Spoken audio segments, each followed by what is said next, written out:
Getting the sand out of a car in the desert, especially after a helicopter shot, I actually thought we were going to suffocate.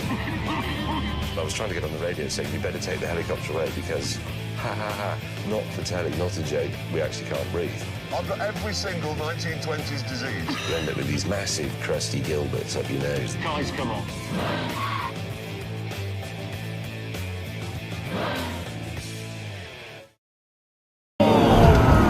Because the ooze was so bad, we had to get even more drastic with the weight shedding. Jeremy, distract him. Ask him a question from the other side of the car and I'll pull all the knobs off. May? No. No, look. That's a serious amount of blood. I seriously don't have any plasters. Well, what am I going to do about this? Rub salt in it. There isn't any... So all the rest of his knobs. There's only one knob left in there now. We were having fun, but then we discovered we were travelling with Bill Oddie. What have we stopped It was for a now? bee-eater. It's a bird. It was a bee-eater. And it's green. How many bee-eaters have you ever seen? It was a green with a blue tail. It was absolutely beautiful. And you frightened it off with your stupid hat. I think that's a bit harsh. It was his hat. So we've stopped to look at another bird. What's that one then? What one? Bird in the top of that tree. James, you're What encouraging. tree? That tree. James. Well, I'm pointing. That one that I'm pointing at. That one. There isn't a bird in the top. There is. Top left, sticky up bit. There's a red one. Red one what? It's a leaf, you blithering idiot. It's a bird. There is no bird in that tree. They're leaves. There is no bird in that tree. No, I can see it as well, the red one. On the top, there is a red yes, I bird, saw that in a little. book. You go over and have a look. About the size of a sparrow. There isn't a bird in the There's tree. a red I one can in that see tree. it. There There's a red isn't. bird in that tree. It's got a bit of yellow on it. That might be a leaf in front of it, actually. No, it's predominantly red. It's and predominantly a in that tree. leaf. Listen, lend me the binoculars. I'll find it.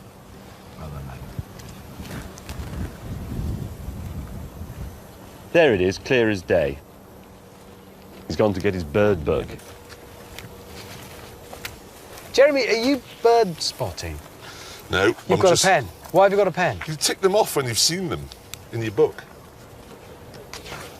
Hornbill, southern yellow-billed, place, Hornbill, yellowbill, Bill, Oddie. tick. You've got a book and you're making ticks in it. Yeah. You mend motorcycles. I find that odd. Look, Hammond. It's a big pompous bear. Oh, yes, there, in the distance. Oh, it's quite close, actually. Look at it that way. Oh, that's better. That's a nice way of looking at Jeremy, actually. A long way away. Day 2 on the salt pans, and we'd been told that today our problem would not be mud, but dust. That meant James and I had to rethink our wardrobe solutions. A local guide showed us how to assemble some local dustproof headwear, which was a bit trickier than slipping on a balaclava. It's like the generation game, this. Is that if a line comes so you can hide? You'll notice that Hammond's making jokes here because he's not that bothered whether it works or not. Well, to be honest, lads. I'm paying attention, I'm wrapped. Do you think this is going to protect Shut you? up, Hammond. It's James just and I a need to know how sheet to on do your this. head is not going to It's going to keep the dust out. Right. Okay. Right. Thank you. Thanks for that. Why are you doing this? What? Well, how much dust goes in your car? Yeah, just because my car's better than your car's. I'm not missing There out we on go. one. Nice, that looks good. I can't see you. You put it over your head like...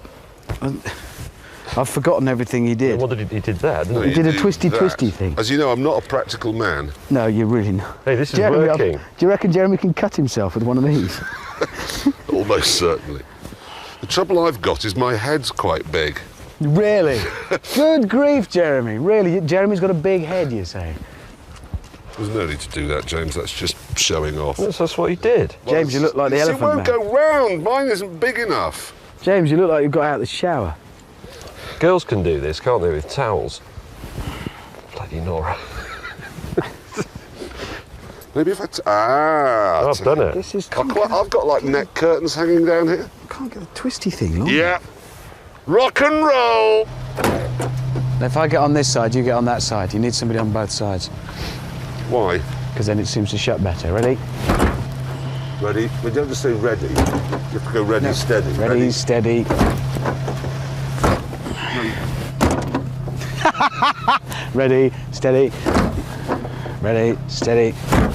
Ready, steady. Leave it, it's boring.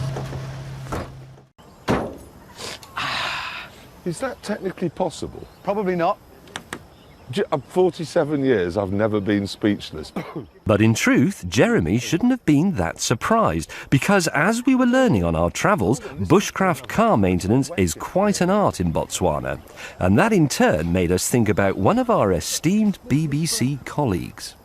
You know Ray Mears, the chap who's always walking through terrain just like this, explaining how you can make, I don't know, a multi-storey car park out of that. It's all very interesting, but he's never put a motoring slant on it, really. So we thought we'd give it a bash. In a section of the programme we're going to call Mears My Ride. For example, this component down here on Hammond's car is a leaf spring. And if that breaks when you're driving through the bush, you're in big trouble. Or are you? What you need is a piece of mapani wood and a penknife. You whittle away at this for some time until you arrive at a leaf spring, such as this one that I made earlier. For example, you could be travelling through the jungle in a low-slung car such as, say, the Lancia Beta, and you come to terrain where the bumps are too big. You're going to ground out. You're in big trouble. Or are you? What you need is a piece of mapani wood, which you whittle with your penknife until you've created these that I made earlier. Simply pop them on top of your suspension spring and you're saved. For example.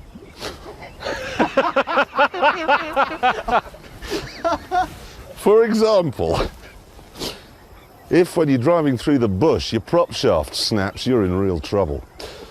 Or are you? Because what you need is a piece of mapani wood like this, which you whittle away with a penknife until you end up with something like this that I made earlier. I've even mounted it to a universal joint. Now you simply pop this into the fire to harden it and you're going to be okay. The only problem is, chaps, mapani wood is an elephant's absolute favourite food. That is a disadvantage, potentially. So you could come back from like a walk, say, Yeah. and he's eaten your car. Well, a lot of elephants looking guilty because they've nibbled your car. Yes. Have you eaten my car? Nope. Well, what's that in your neck? Oh, the prop shaft. Swallow it quickly. No, I haven't eaten it. Oh no, I've set fire to the prop shaft. You have actually set fire to your prop shaft as well there. Nice one, Ray. Well done.